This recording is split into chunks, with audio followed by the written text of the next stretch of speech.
investing in people. I think every problem an agency has is people-based. And if you don't focus on the people, you will never solve the product. You'll never solve the service. You'll never build the process. You must go through the people.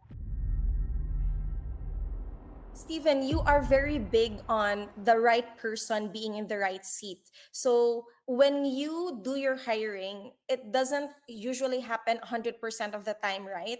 What do you do with hires that are culture fit but is not necessarily in the right seat? Let's say you hire someone to be a brand manager, but then they hate their job.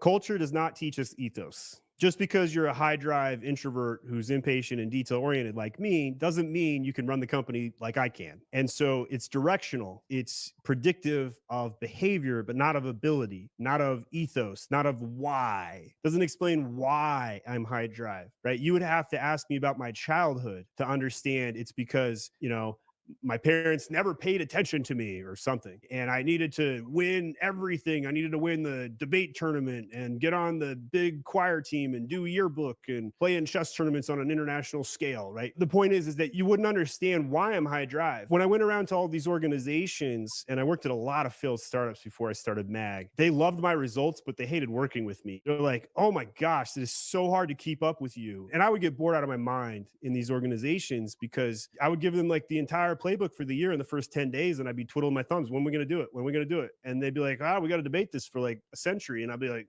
no, we don't. I'm right. Let's go. So recently we had a brand manager who was suffering. The clients were churning. The staff was revolting. I tried to fix it. I tried to switch the team up just to make sure, maybe it's the team. Nope, it wasn't. It was the brand manager. And I was like, but man, this person is so talented. I really don't want to give up on this particular individual. So I said, where could I see them working out? And I was like, man, this is probably the biggest Excel expert I've ever met in my life. Let's go put him on the IT team or business analytics or something and see what happens. That's exactly what I did. And it started working out very magically. Now, obviously, without an IT background or programming experience, there's all sorts of downsides to doing this, but I was willing to take the chance and make the investment.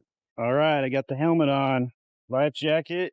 Let's do this. I'm a big believer of investing in people. I think every problem an agency has is people-based. And if you don't focus on the people, you will never solve the product. You'll never solve the service. You'll never build the process. You must go through the people. Competency, meritocracy is the solution to problems.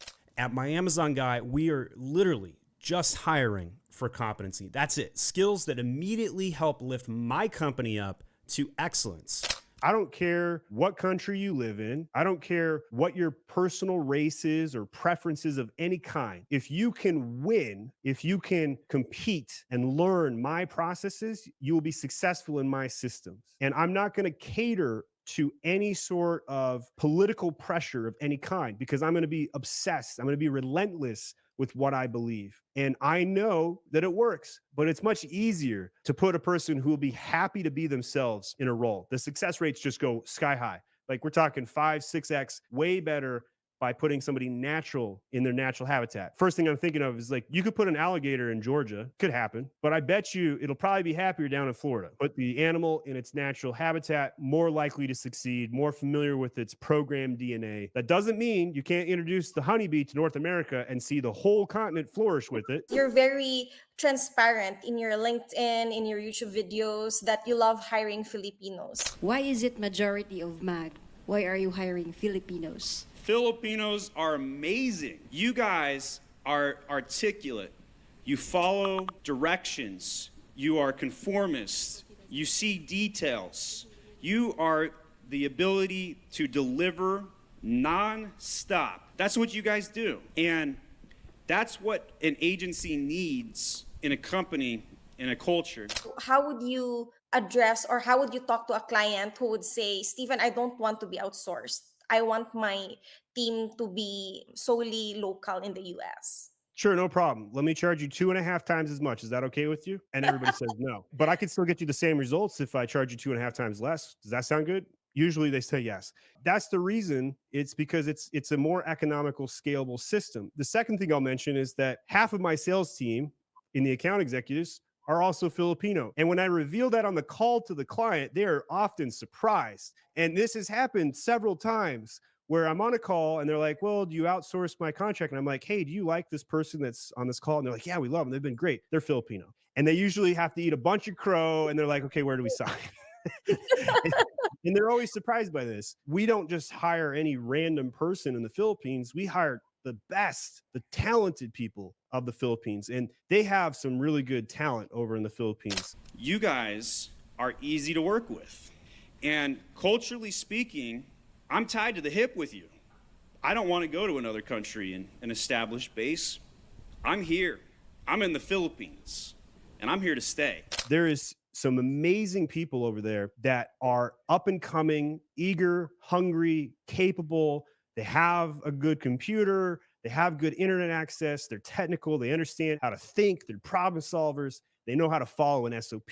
That's a key ingredient to success. A lot of our brand managers will be, North American. We have a lot in Mexico and the United States, other European countries, but almost exclusive, 100% of staff that's tactical is out of the Philippines. And we find that is the best way to make a profit. We have one of the most profitable agencies, and it's also the best way to serve clients because I can put more resources on the account for less money. And that means better results. And clients love that stuff. Brands want to grow. They don't come to me and say, hey, I want you to talk to me all day long. They say, hey, can you grow my sales?